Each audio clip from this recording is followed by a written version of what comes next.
Somewhere in a museum drawer, or a university lab, or a crate in a basement archive, there are skeletons that no one can fully explain. Bones that, when a specialist first laid eyes on them, produced the same uneasy thought: this does not match any human being who was supposed to be here. A skull that is the wrong shape. A body that is the wrong size. A jaw, a limb, a set of proportions that simply refuse to fit the neat story of human evolution we were all taught in school, the tidy line of figures marching from stoop tape to upright man. And here is the truth that makes this one of the most thrilling subjects in all of science: some of those impossible skeletons turned out, on closer inspection, to have perfectly ordinary explanations. But others did not. Others held their ground against every attempt to explain them away, and in doing so, they didn't just add a footnote to the human story. They tore pages out of it and forced us to rewrite them. Tonight we're going to look at the bones that broke the rules, separate the ones that fooled us from the ones that changed everything, and confront a possibility far stranger than any hoax: that we were never the only kind of human on Earth, and that most of our relatives have vanished so completely we're only now learning their names. Let's start with the kind of skeleton that launches 1,000 wild theories: the elongated skull. In several parts of the world, archaeologists have unearthed human skulls that are dramatically stretched, the cranium swept up and back into a long, almost alien dome. To an untrained eye, they look like the skulls of something not quite human, and they have been paraded, endlessly, as proof of ancient aliens or lost non-human races. So let's be honest about what the evidence actually shows, because the real story is fascinating enough without the fantasy. The overwhelming scientific consensus is that most of these elongated skulls are the result of a practice called intentional cranial deformation. In many ancient cultures, a baby's head, still soft and growing, would be gently and deliberately bound with cloth or boards over months and years, permanently reshaping the skull into a form the society considered beautiful, noble, or sacred. It is a documented, worldwide practice. The skulls are strange, yes, but they are the skulls of ordinary humans, shaped by human hands and human beliefs. This is a perfect example of the discipline this subject demands: a genuinely bizarre object with a genuinely human explanation. And this is why we don't just stop here. The fact that one category of strange skeleton has a clear answer does not mean they all do. Because elsewhere, researchers have dug up bones that binding and culture cannot explain at all. On one island, a team of scientists made a discovery so strange that, at first, many of their colleagues flatly refused to believe it. In a cave, they uncovered the remains of a tiny adult human, an adult, fully grown, who in life would have stood only about a meter tall, with a brain roughly a third the size of ours. The first instinct of many experts was exactly what yours might be: this must be a modern human with some disease or deformity, a single sick individual, not anything new. But then they found more of them. Multiple individuals, across a long span of time, all sharing the same tiny stature and unusual anatomy. This was not one deformed person. This was a population. A distinct kind of human, small-bodied, small-brained, using tools, living on that island, who was not us, not quite like any of the famous ancestors in the textbook, and who, astonishingly, may have survived until relatively recent times in the great sweep of prehistory. The scientific community eventually recognized it as a separate human species. Think about what that means. Within the age of our own kind, on a real island on this real planet, there lived another type of human being entirely, a people we had no idea existed until their bones came out of the ground and refused every explanation but the impossible one: they were their own branch, and we simply never knew.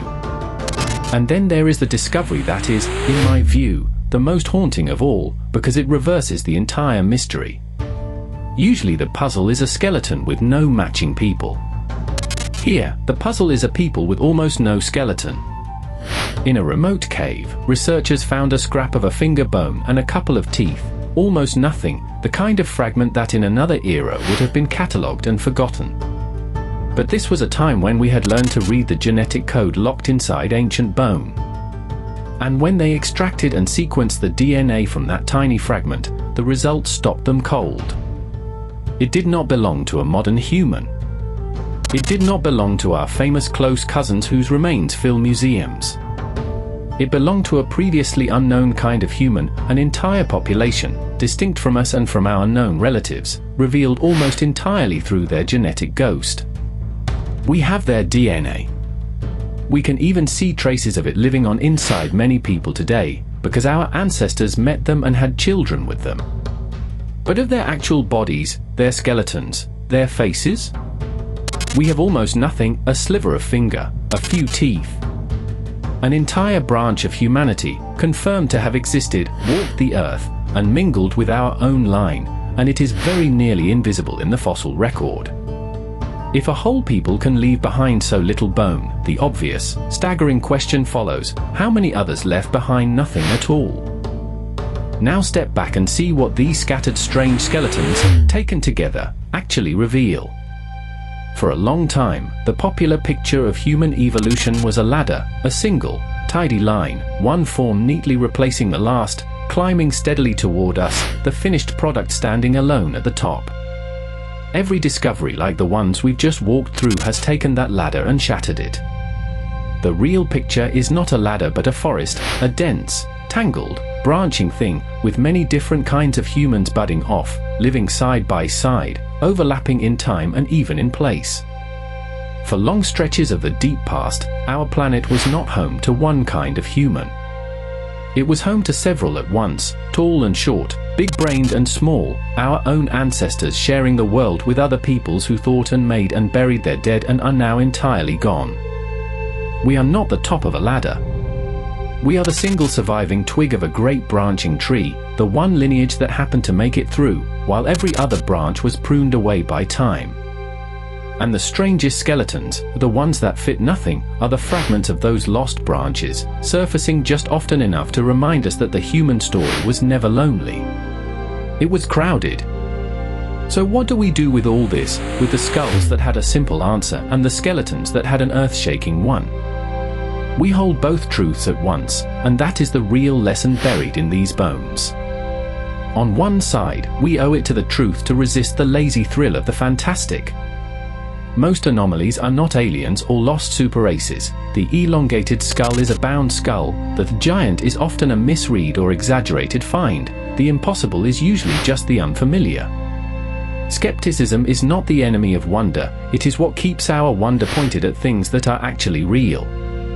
But on the other side, we have to stay humble, because the record is brutally honest about one thing: it is full of holes. We now know for a fact that entire kinds of humans existed whom we discovered by pure luck, from a single cave, a handful of bones, a fragment of a finger. For every branch of the human family we've found, how many crumbled to nothing before we ever came looking? The confirmed discoveries are not the exceptions to how much we know. They are the warning about how much we don't.